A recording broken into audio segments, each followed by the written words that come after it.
In 1 year from now, from this Sunday to be exact, Americans will go to the elections to choose a new president. And incredibly, it looks at this stage like being a contest between the same guys from last time. US President Joe Biden, now looking much older than his 80 years, and former US President Donald Trump, facing numerous court cases for alleged fraud and alleged attempt to steal the last election.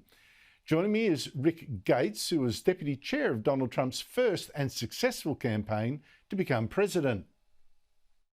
Rick Gates, thank you so much for joining me. Is this really going to be the choice again for the world's most powerful country with just a year to go? I mean, the options are running out. Does look like Trump versus Biden.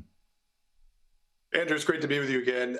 Yes, as of now, it looks like we will have a Donald Trump-Joe Biden rematch in 2024. There are a number of pieces that are moving both on the Republican side and the Democratic side. The first major candidate in the Republican primary, Mike Pence, former vice president, has dropped out.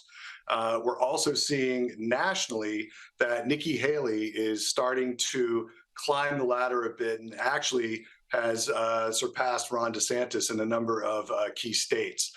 So she will be very interesting to watch. But it is clear on the Republican side right now that it is definitely Donald Trump and then a race for second, third, fourth place. And as we start moving closer to the primaries, we will see how that changes in the dynamic of the state by state politics. The Republicans have one more debate on November 8th. That'll be the last real opportunity that they can attempt to distinguish themselves from one another. I don't see any major surprises as of now. Most of the issues on the Republican side are still pretty clear. Economy and immigration are the two most important. On the Democratic side, there's been some very interesting developments.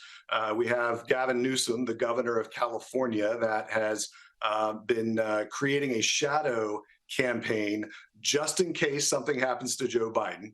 But I think it's very important for people to understand this is not by accident. He definitely has the support of some very high-profile Democrats and the Democratic Party behind him. But he is not going to go out and say that he is running, to contest Joe Biden. He will wait to see if something happens to Joe Biden. Two other quick developments I think are very important. Over the weekend, Congressman Dean Phillips, he's a Democratic congressman from Minnesota, has actually filed paperwork to run against Joe Biden. And I don't think that'll amount to much, but it is clear that there are people in the Democratic Party that are very upset about Biden being the potential nominee. And then, of course, Robert Kennedy Jr. Is running as an independent, and that will certainly hurt Biden in the general election. It shouldn't hurt him very much in the primaries. So at this stage, yes, we have a Donald Trump-Joe Biden rematch. Yes, America does not have preferential voting, so Robert Kennedy Jr. taking those votes away from Joe Biden, they don't come back to him, that's going to hurt him. Now, you keep saying something will happen to Joe Biden. Well, the something that people have been hoping for on the Democrat side is that he just quit. He should realize he's too old, he's too unpopular.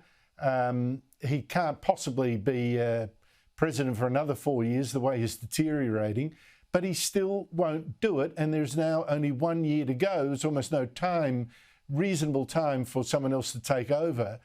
Are there still pressures on him to make way for someone like there were a couple of months ago? Yes, the pressures are still very much real, and they exist. There's two kind of dynamics happening. First of all, there's no president in the history of our country that has won with an approval rating of less than 40%. Joe Biden is hovering right at 38, 39%. So that is a key consideration that the Democrats are very much watching. And then when you say nothing has really happened, that's where I think you watch Gavin Newsom. Again, he is definitely has created a shadow campaign. He was in China last week meeting with President Xi and others. That is not by accident. There is definitely a movement within the Democratic Party to put in a potential placeholder. I suspect that Gavin Newsom will start filing paperwork just in case. And then the real issue is Hunter Biden. There is a lot of discussion that, given the weight of evidence, both against Hunter and Joe's brother, Jim Biden, that there may be some deal struck behind the scenes that takes Joe Biden out of it in return for not prosecuting his son or his brother. We'll have to see how that develops, but that is becoming a real discussion in Washington.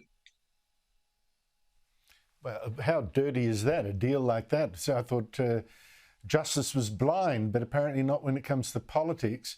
What are the polls actually saying? If it does turn out to be, as is currently looking the most likely option, Donald Trump versus Joe Biden, who would win? Yeah, right now, most of the polls show Donald Trump winning anywhere from 2 to 8 points. There are a number of dynamics on the side of Donald Trump, though. He's obviously embroiled in a number of legal issues.